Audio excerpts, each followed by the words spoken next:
এখন ফুল দিয়ে বরণ করবেন। সুপ্রিয় দর্শক, আসসালামু আলাইকুম।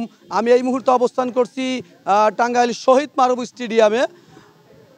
আজকে শহীদ জাহাঙ্গীর উচ্চ বিদ্যালয় চ্যাম্পিয়নশিপ খেলা শুরু হচ্ছে। আমরা দেখানোর জন্য আপনাদের শহীদ মারুফ স্টেডিয়ামে নিয়ে আসছি। বিস্তারিত দেখুন।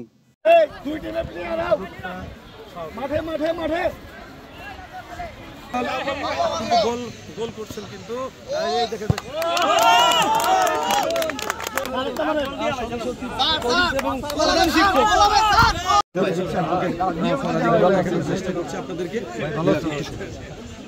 বিদেশি খেলার মতো খেলোয়াড়দের সাথে কিন্তু পরিচিত হচ্ছে অ্যাডভোকেট ফরাদ ইকবাল, টাঙ্গাইল জেলা বিএনপি সাধারণ সম্পাদক।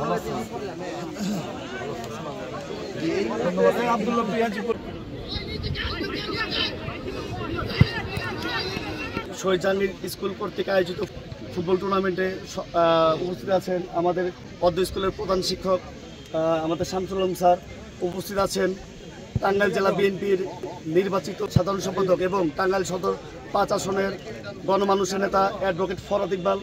এখানে আর উপস্থিত আছেন টাঙ্গাইল জেলা যুবদলের আইকন, যুব সম্রাট, টাঙ্গাইল জেলা যুবদলের বিপ্লবী সদস্য সচিব আমার মামা KM তহিদুল ইসলাম বাবু। এখানে উপস্থিত আছেন টাঙ্গাইল জেলা তাঁতি দলের সাবেক সাধারণ সম্পাদক আমার বাবা মোহাম্মদ হাবিবুর রহমান হাবিব। এখানে উপস্থিত আছেন টাঙ্গাইল সদর থানা বিএনপির বিপ্লবী সহসভাপতি আমার কাকা মামুন সরকার। এখানে উপস্থিত আছেন টাঙ্গাইল জেলা যুবদলের বিপ্লবী যুগ্ম আহ্বায়ক আব্দুল্লাহ মামা। এখানে আর উপস্থিত আছেন 4 নং ওয়ার্ড বিএনপির সভাপতি রইস কাকা, সেক্রেটারি আশরাফ কাকা। আজকের এই অনুষ্ঠানে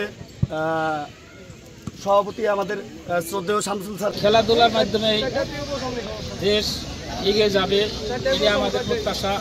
সন্ত্রাস মুক্ত, নেশা মুক্ত, চাঁদাবাজ মুক্ত দেশ নায়ক তারেক রহমানের নেতৃত্বে আমরা বাংলাদেশ গড়ব, টাঙ্গাইল সদর গড়ব, এই লক্ষ্যে আজকে আমাদের খেলাধুলা।